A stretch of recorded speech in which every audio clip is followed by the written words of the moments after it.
Is that just me? Yeah.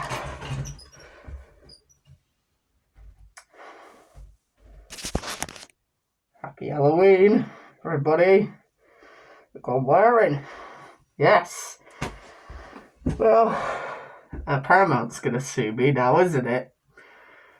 Hello, hello once again, YouTube, and welcome to another video. And I think I need to show you my face because I think this is way too scary, right? Like I shaved all my hair, I don't think people are gonna like looking at this ugly mug for too long. So let's see my beautiful face. My mother says it's beautiful.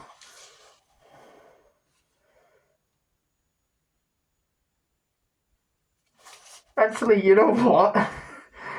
Let's not do that ever again, shall we? Well, yes.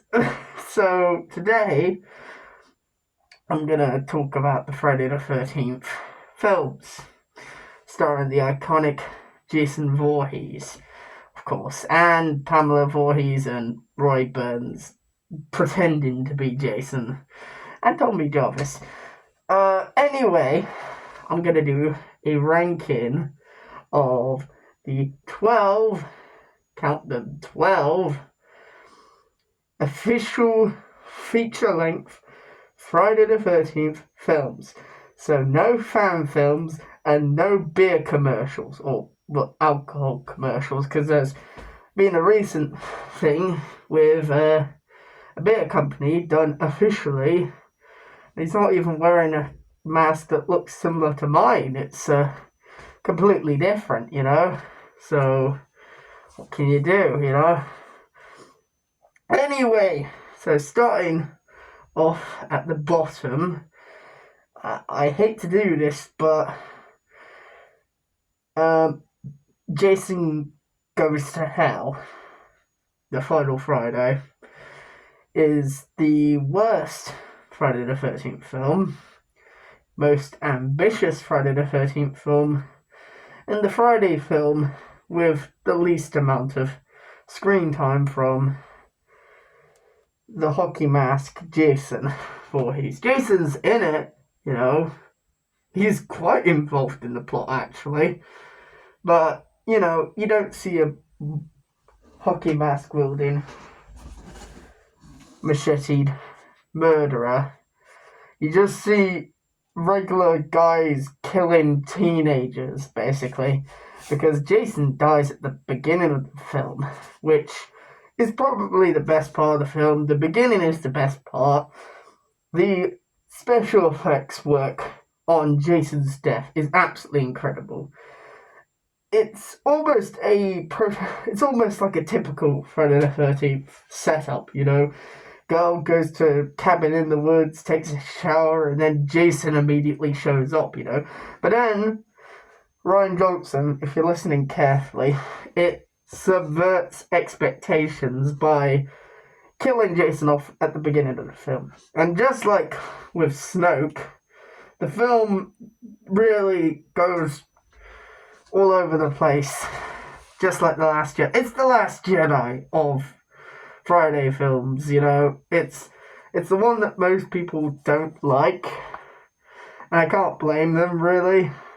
There is some crazy stuff with the fucking implying that Pamela Voorhees resurrected Jason from the dead, but it has the least to do with the rest of the Friday films, because Tommy Jarvis isn't in it. Instead, it's this guy called Creighton Duke, who's this, Sam Jackson style, badass bounty hunter looking to kill Jason.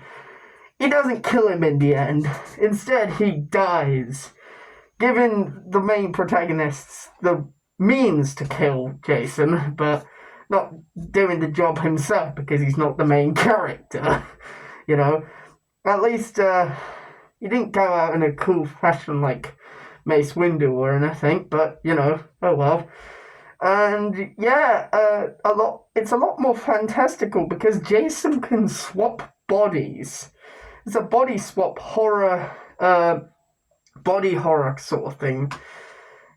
Jason's heart looks delicious to the coroner, who's examining an autopsy of his body, and then he eats it like a fucking burger, becomes Jason, immediately starts to decay or something, and then wait, no, he doesn't. Actually, no, he does a very homoerotic scene where he shaves a, police officer, straps him to some sort of, BDSM torture device, I don't know, and then, gives him facial.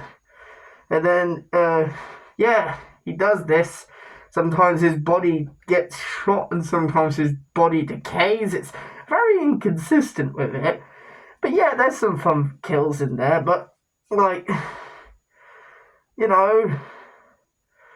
it's just, it would be more fun to see Jason do it, because it's kind of boring seeing normal people kill. It's just another horror movie, about the iconography, and also retconning the fact that there are two other Voorheeses out there, that Jason had a secret sister that he didn't know about. Apparently Pamela slept with another man. Maybe. I don't know. But yeah, it's kind of weird thinking that Jason had a sister. Of course she's dead. But he does have a niece. Jason's an uncle. And yeah, it's kind of tossed it. But of course, the beginning and the end are the best parts, because Jason's in the beginning and the end as himself, So, yeah, kind of, I don't really like it. Okay, so, yeah. Next up, part 8, Jason goes to Manhattan, or takes Manhattan. He doesn't really take it, so... Yeah, the title's false. If you like cruise boats, this movie's for you. If you don't, tough shit. But it's not about that, really. It's more about how, it was heavily censored. The kills are mostly just stabbings. The best 2 kills are, punk rock, metal, goth chick gets stabbed by a Flying V, a Gibson Flying V by Jason, which also involves him teleporting, which is just implausible. And I don't know, maybe it has something to do with the fact that he was shocked by lightning, so he's as fast as lightning. Very, very frightening. And him letting the boxing guy fight him for a while before he just lops his head off and then it goes into a garbage disposal. Of course, the bits where he's in Times Square and on the subway and in the diner and they're actually in Manhattan, even though some of it's Vancouver, is great. It's just the budget. It's very boring, very bog standard, not much in the way of gore and stuff. The main characters are bland, and for some reason, Jason is characterized as being normal before he drowns in the lake, which is a bit weird, and he also does some Nightmare on Elm Street stuff, which could be interesting, but it's not fully explored, it's not fully developed, and it's got the worst unmasked face for Jason. He looks like a fucking alien, okay? He's supposed to be a mentally disabled, deformed kid, okay? Not fucking E.T., okay? Anyway, that's enough of part 8, anyway. Let's not get bogged down by part 8, shall we? Next up, part 3. The 3D one. This is mostly because most, if not all, of the characters except for Shelby and the bikers and Jason himself, of course, they're dull as dishwater. And yes, this franchise isn't known for, like, iconic characters and quotable lines. Well, I mean, there are quotable lines like the dead fuck, hey Ted, where's the corkscrew, or what were you gonna be when you grow up? And some people have a strange sense of entertainment. And of course, Jason Bubber is talking to you, and today is gonna be his birthday. Anyway, yeah, it's just that there's no memorable lines from any of them, and they're just like archetypes, that you would see in every slasher movie. But to be fair, this is the first Friday the 13th that actually nails the formula, because he's got the hockey mask, it's teens in the cabin, getting fucking, smoking weed, and getting killed. The biker gang is somewhat interesting because they have a sort of rivalry with Shelly, who's the special effects guy who gives Jason his mask, who unfortunately gets an off-screen kill. Most of the kills in this film are great, but they also, because of the 3D gimmick, they're also a bit shit. So, I mean, kind of cheesy shit, but, for the time, they looked crap. That's how, that's the level we're at, So, yeah, as much as this was one of the first Friday the 13th films I ever saw, I gotta be honest and say it's not that great. So, yeah, part 3, a little bit controversial, I know, to put it so low, but I'm more of a fan of the more interesting Friday the 13th films myself. Anyway, part 5 is next. Part 5, it also doesn't have Jason, but it has some really gnarly kills. So many kills, in fact, that it was the highest body count for a Friday the 13th up until that point. And it didn't even have Jason, technically. It was a whodunit, kind of like Scream before Scream was a thing. And, you think it's going to be Tommy Jarvis, or the guy who kills Joey at the beginning, who is just wanting to give somebody a chocolate bar. Unfortunately, everybody's an asshole in this film. And fortunately for us, most of them, except for the nice people, Pam, Reggie, and Tommy, well, Tommy's, mentally not there, but he's kind of a badass in this film because he doesn't take shit from no one. They survive. But yeah,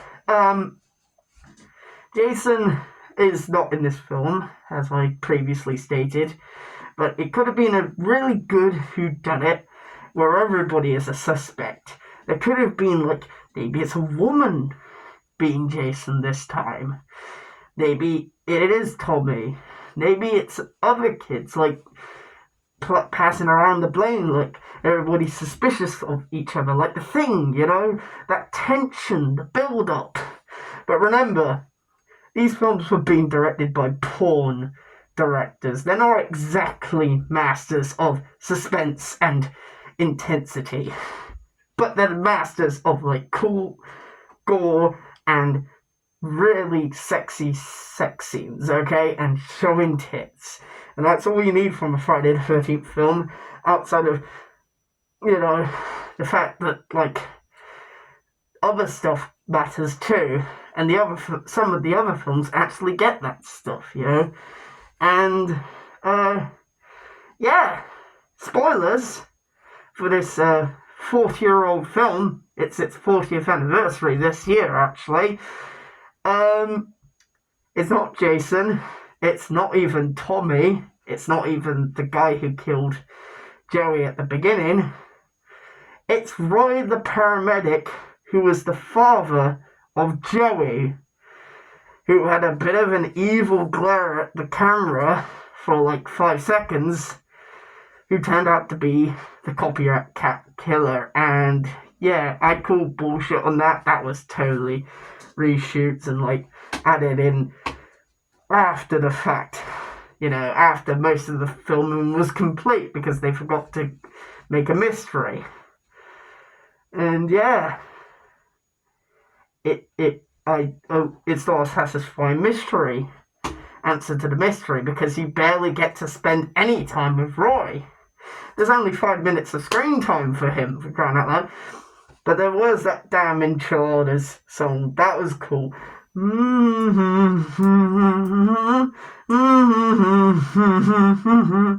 Yeah, baby, yeah, baby.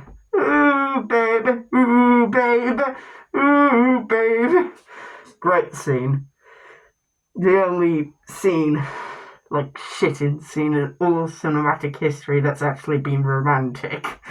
Anyway, yeah, some people like it, some people hate it. It's the Marmite of slasher films, or you could say it's the Halloween 3 of Living Friday the 13th. Anyway, moving swiftly on to part 7. Yes, the New Blood. people, I don't think many people like this, but I just like this for the final climax. The special effects work, especially the design of Jason and the explosion and the effects on Carrie's psychic abilities. Of course, it's not Carrie; it's probably Tina or something like that. Yeah, of course. Who killed her? Who killed her mother?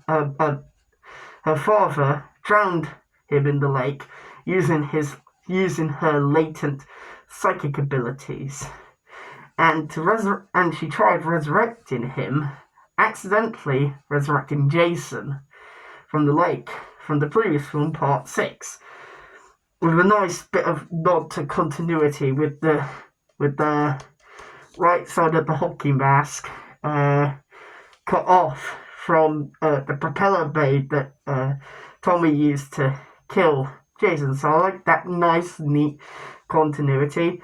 But yeah, this is the first appearance of Kane Hodder as Jason, who would play Jason from this film, part 8,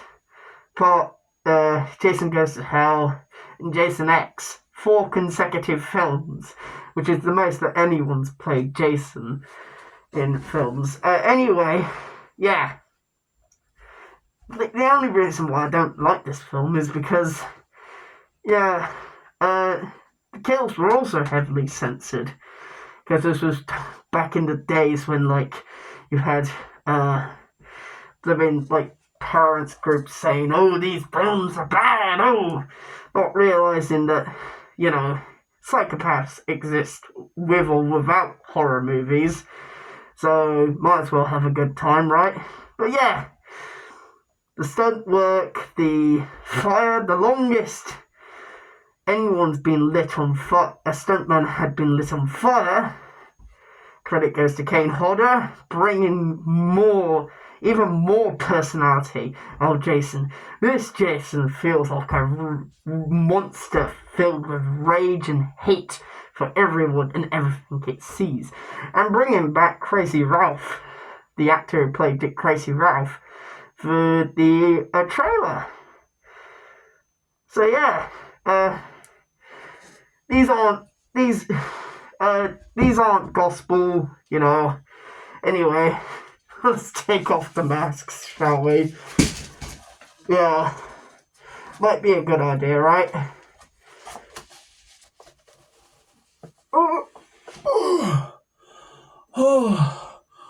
Oh, and underneath that is a handsome man. Oh, I think I accidentally swallowed latex. Oh, Jesus. Oh, like my haircut. Oh, shit. Sorry. Yeah.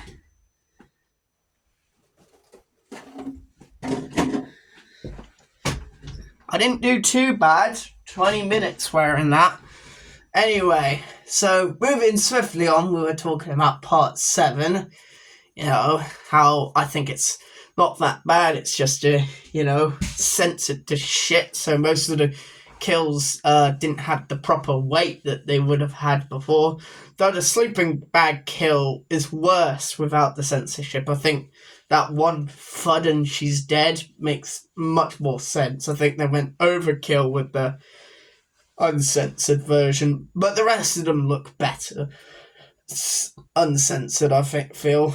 Anyway, I think we're nearing the end of the list. Remake. Yeah, the remake. Jason is terrifying in the remake. He is absolutely horrifying. His mere presence alone scares the ever-loving shit out of me. It's not a Jason that you think you can defeat, because he's just so skillful. And it's weird considering this Jason's design is the one that I just don't like, because he's got that hills have eyes sort of vibe to him for his redesign, but his kills are like fast paced. The sound design is so aggressive. The amount of nudity is well in standard parameters for a Friday film, and really nice, I have to say. And yeah, it's quite good, and it has that guy from Supernatural, so what more could you ask for? Plus, the guy who played one of the super predators in Predators is also playing Jason in this film as well. So yeah, Derek Myers. Though he didn't play Michael Myers, that would have been a cool thing as well. Anyway, it's alright. It's just a bog standard Friday the 13th, sort of a meld between parts 1, 2, and 3, I reckon. So, yeah. Also, it gave us the classic line, Jason, say hi to your mummy in hell, which is just a badass, quip, I would say. Anyway, moving swiftly on to part 2. Yes, we're getting near to the end right now, because I'm not including crossovers. Part 2 is great. Fucking brilliant kills by Tom Savini, of course, special effects guy. Jason's got that sort of town that dreaded sundown sort of vibe to him in this one, with a bit more hillbilly vibes with his overalls and stuff.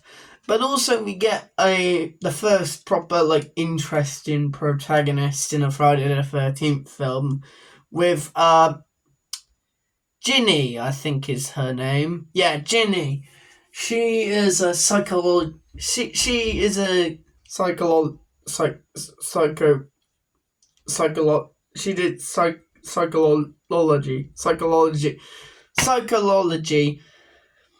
for in university. So she has an interest in studying the behavioral patterns of certain mentally disturbed people, and Ginny realizes that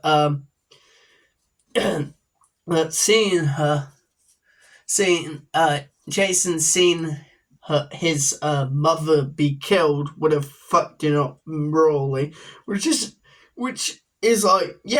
that's a good motivation. It really sets up the motivation and sets up the mythology of Friday the 13th, and really it really the film with that sort of establishment of his mental disorder. It sort of grounds the whole entire series in a sort of sense of a setting. It's this could be real. This feels like the most realistic Friday the 13th ever put to the screen, But yeah, my favorite kill has to be the being machete to the face that the poor disabled wheelchair guy had to going through all those flights of stairs and falling down to his doom after the machete's even worse, So yeah, I don't, I don't wish that fate on anybody that I hate. My God. And of course, the double penetration sex scene being interrupted by Jason. The penetration, and then a second penetration into there with a blimmin'. I think it's an arrow, isn't it? Right? But yeah, that was a fun kill. That was. Yeah. Anyway, moving on. The original Friday the 13th is dull as dishwater because it's also a mystery. Anyone's a suspect, and yeah, a snake gets killed on set for real. Like it wasn't a fake snake beheaded. No, it was a real snake beheaded, and yeah, it makes you feel a bit like, ooh, feels like a snuff film, But yeah, the Kevin Bacon's in it, gets fucking impaled with what I also think is an arrow. But yeah, it's like, yeah, it sets up this whole thing. Crazy Ralph, I didn't mention him for the second one, but Crazy Ralph's definitely the highlight of both the first and the second films. But yeah, it basically establishes the whole entire backdrop onto which the rest of the Friday the 13th would be made on, and without it, there wouldn't be any Friday the 13th. So we gotta be grateful for it. But of course, Tom Savini, the kills, the makeup work on Jason, the final scenes, especially the Pamela Voorhees being shown to be the killer. It was the mother, very psycho, but it's a reverse of psycho, where in psycho it's people think it's the mother, but it's actually the son. No, in Friday the 13th, people think it's the son, but it's actually the mother.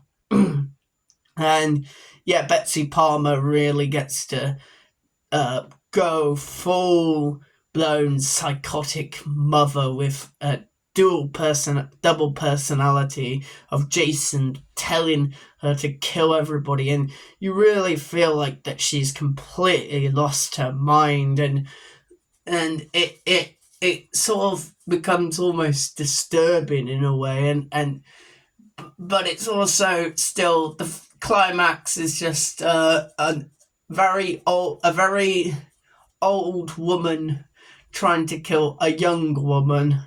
And it's like, it does get a bit silly after a while. But of course, the ending's iconic with the decapitation by machete, which is ironic, considering that's Jason's main weapon of choice. And of course, Jason, the dream sequence where Jason, zombified Jason, reaches out and pulls Alice into the lake, which started a whole entire tradition that continued for quite a few films until part 4. So yeah, the effects work is great, but the characters are basically non-existent except for Pamela Voorhees, of course.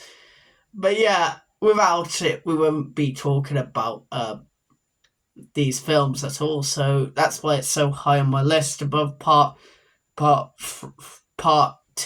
because it's the one that started it all. Now, of course, next up, this is gonna be controversial. I know. Jason X. Jason X is a fun time. Okay, let me tell you, the kills are really quite creative and quite just absolutely gory, and they're not holding back with this one. People get sucked out of like air vents into space, which is a bit weird, you know. And Jason even just fucks up the. Oh yeah, I should say this is the one where Jason goes to space. You know, some people say it should have been called that, but X, makes sense because X sounds really futuristic and spacey, kind of like the miniseries V, but also it's the 10th Friday the 13th film. And also, they didn't hold the rights to Friday the 13th, the name Friday the 13th at the time, I think. I don't know. There's been several rights issues with Jason and Friday the 13th between the two creators, Victor Miller and Sean S. Cunningham. And Victor Miller's not really a big fan of anything post the original film, whilst Sean S. Cunningham doesn't give two shits. Anyway, that has nothing to do with this film. Oh, well, yeah, of course it does. Yeah, it's quite a cheesy, sci-fi original film. Jason is finally captured by the military, and they've been discovering the regenerative powers that Jason has, which might have come from his resurrection through the Necronomicon Ex Mortis, of course. If we're going to take into account that Easter egg in Jason Goes to Hell is canon, which it is in my mind, because it gives an explanation of what Jason is, which might be a death curse.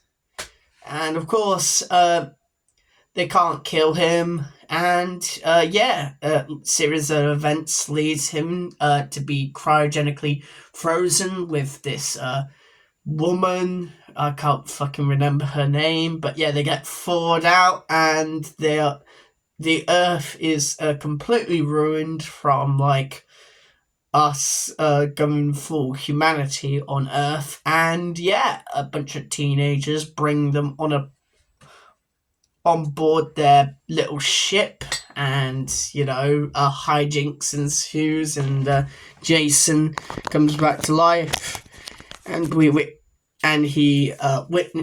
witness one of the greatest kills in the entire series history, the hydrogen kill, where Jason dunks a woman's face into liquid hydrogen and smashes her head on the counter.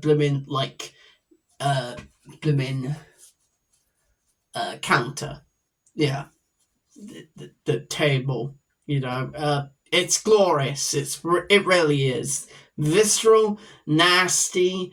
Not something you would see in a normal Friday the 13th film, using the sci-fi setting to its advantage, really, because that's a problem with some of the kills that people have. It doesn't really take full advantage of the fact that they're in fucking the future, and Jason can use so many unique ways to kill people, but he of course Jason sticks to what he knows best, and my phone is deciding to be an asshole right now. Yeah, because of... Excuse me whilst I readjust. I'm gonna cut this out.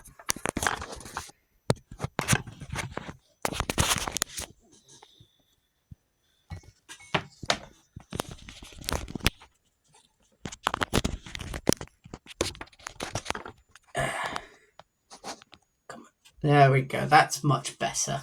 Anyway,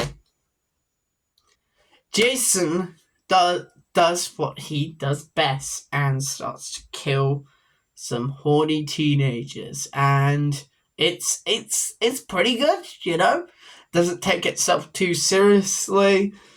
There's some fun stuff, some fun world building, people sell bodies on eBay or whatever, Jason fetches a pretty penny on the aftermarket, which is sort of darkly humorous and then sort of a commentary on how, like, human life isn't taken seriously and how, like, we've been desensitized to violence, that, like, now murderers are well known to the general public now and are, like, icons, you know, just like Jason, but even in real life, like O.J. Simpson and the Zodiac Killer and John Wayne Gacy and Ed, what's his name, Ed Dean or something, and of course Jeffrey Dahmer.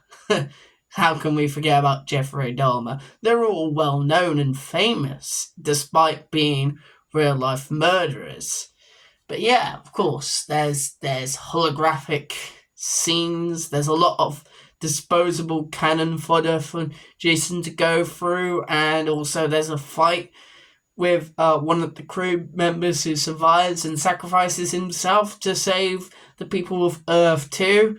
Yes, it's called Earth 2. It's not that creative, is it? Well, from Torment from Jason. And yeah, of course, Uber Jason is badass. And, you know, the characters are cheesy, corny, what you typically see in a sci-fi setting, sci-fi horror setting. But, you know, it's fun. It doesn't take itself seriously. There's puns. There is just all the time, and like characters are like just goofy, and it's just a fun time all around. The plot doesn't make any fucking sense, but who cares? It's Jason X. It's a fun time. It's a popcorn movie. It's a good drinking movie to drink every time there's a stupid blimmin' joke or whatever, you know. Or even drink whenever Jason kills somebody, which he probably would kill you, I reckon. But anyway, yeah, it's very high. I know people hate it because it's different. I like it because it's different. But here we go. The joint... Yeah, this changes from whenever I feel it. But I reckon part 4 is great. Because, in fact, this Jason mask specifically, you see this, it's specifically moulded off part 4 because he has the gash and he's also human. And yeah, it has the best main characters in the case of the Jarvis family and the introduction of Tommy Jarvis, who will be important for about 3 movies and then he pissed off after 7. So yeah, part 4 is great. Fantastic kills by Tom Savini again. And also fantastic Jason design. And the horny teenagers have a little bit of depth with Crispin Glover being a dead fuck, you know. And he's just not got that confidence in him because they had some sort of like backstory because he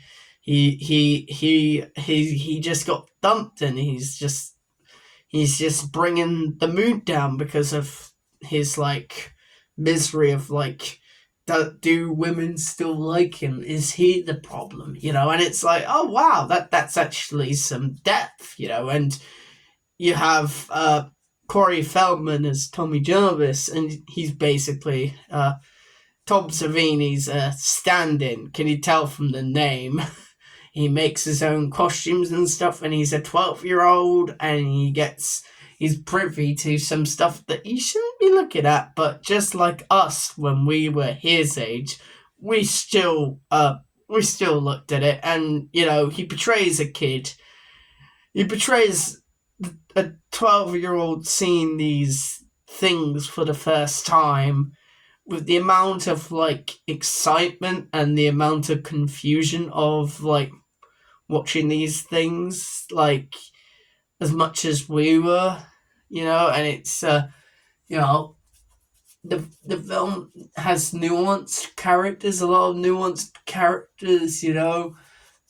And like one lady isn't too sure of herself, and when she works up the courage to have sex with the guy she likes, she immediately gets an axe to the chest by Jason. So yeah, it's quite a tragic thing, you know. But also the family dynamic adds a ton more terror and tension to the film. Whereas, like, without it, you know, you wouldn't be scared. And also, there's a fucking dog called Gordon, so it already gets points for that. And he's a good boy because he dips out of the film as soon as shit is about to get down. Anyway, let's talk about Jason himself.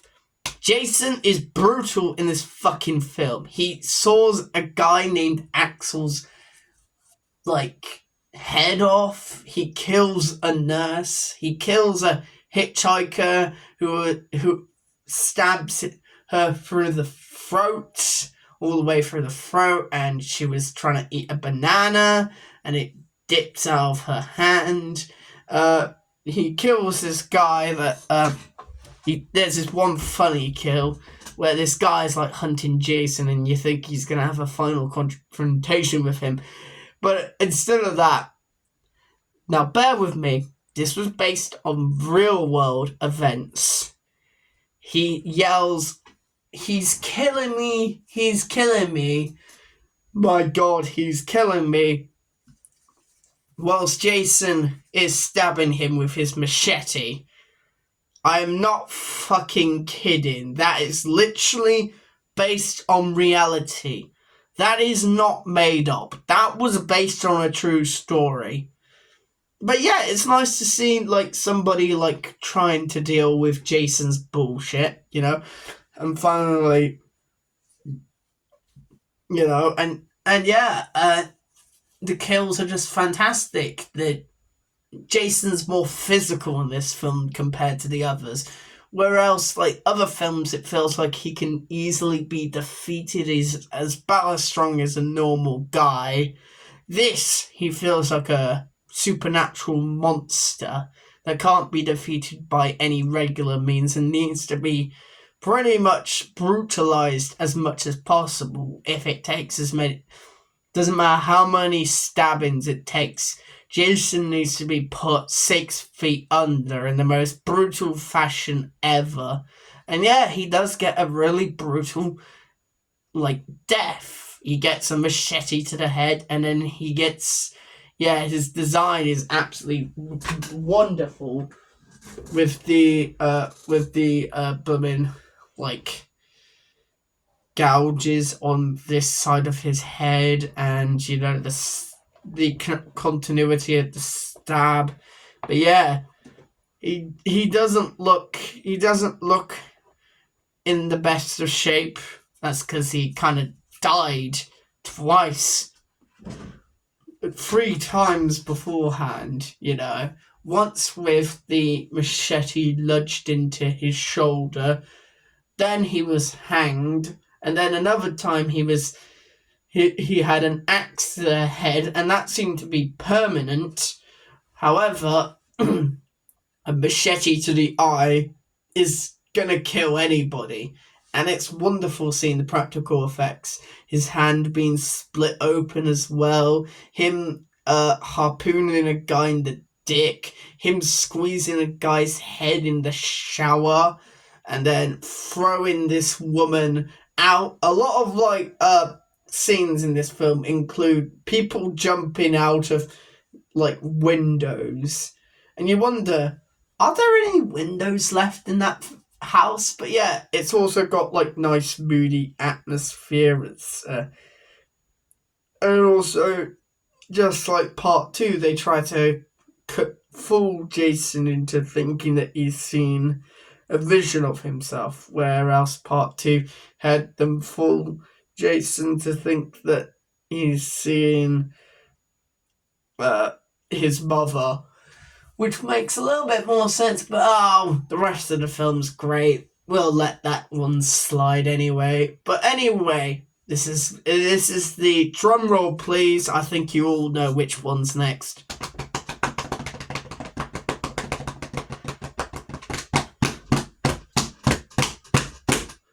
6, Jason Lives. The funny one, as I like to call it.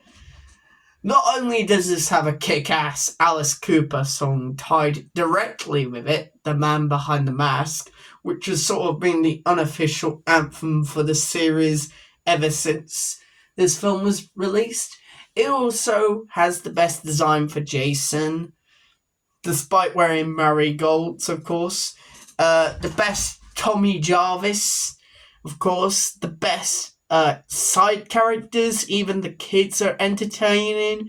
You know, you got some good child actors in there. But also not just tension between all the characters and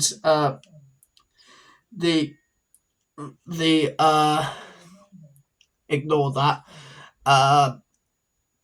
The police officers, you know, there's a bit of tension between Tommy Jarvis and the police officers because, you know, kind of retcons part 5, but, you know, part 5 I'm not a big fan of, but I'm a big fan of this.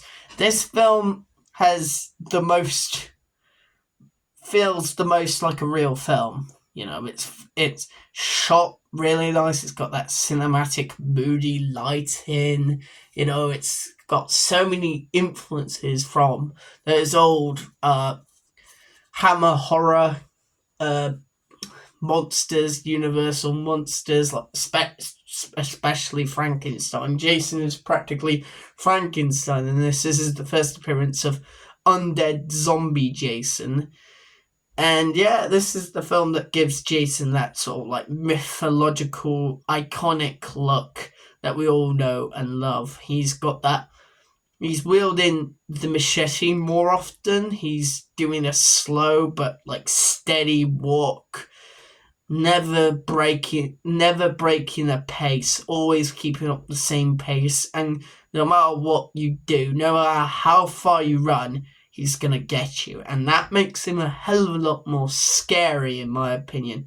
The kills, they were censored to shit, but who cares? The kills still have the same sort of weight to them that they would have had if they were uncensored. There's a lot of methodology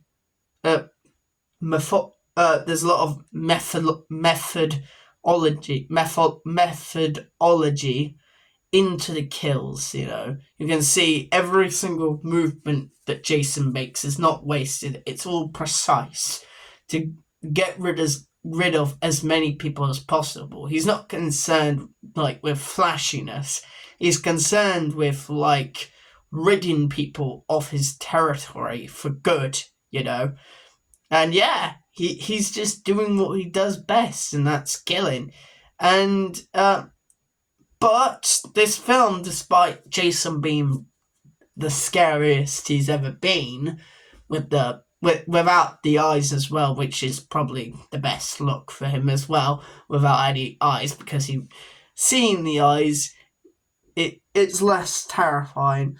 Without the eyes, you don't know what's going on underneath there, and there's some more characterization in there. There's a lot of like Michael Myers-isms. Of course, the two are very similar to each other, of course, in there. But yeah, of course, the film is extremely funny, though. There's a lot of like, not like quips like in Marvel films nowadays, but more like some cuts are very funny, you know, or like some meta humor, like somebody saying, "I've seen enough horror movies to know that any weirdo wearing a mask is not that friendly," you know, and like it's acknowledging that this series is not that serious. And you know, Tommy Jarvis inadvertently brings Jason back from the dead, unfortunately, but he sorts it out. He comes up with a plan. He believes in the curse of Crystal Lake, and he believes that Jason was once put into the lake. Therefore, bringing him back into the lake will get rid of him for good. And it's all done through curses and superstitions and beliefs, which, you know, Friday the 13th is a very superstitious, like, unlucky day. It's all about It's all about the superstition, and that sort of ties it back to the title of the film, which, you know, the previous films outside of the first two didn't really tie it back to the original film, you know. The fact that Friday the 13th is supposed to be unlucky. But this film does. So I gotta commend it for that as well, you know, and adding to the lore. And yeah, it's great, you know. I like Tommy. He's completely different from part 5, but he's a very charismatic like lead, one that you would like to like follow into like any dangerous situation, more so than Ash Williams, let's be honest. But yeah, it's my favorite, you know. The kills are great, the side characters are great. I especially like the girlfriend character. She can definitely ruin me. And yeah, yeah, and it also sort of adds more pathos to Jason because he doesn't kill the children. And yes, this is the first one with actual counselors, with actual campers, because it's usually the counselors that Jason kills, not the campers, despite popular belief. But yeah, that should do it for Friday the 13th film ranking. That means I don't have to make any videos on these films, and that means you know, I'll see you in the next one then. Happy Halloween, everybody. Woo! Boom! Everybody's entitled to one good scare.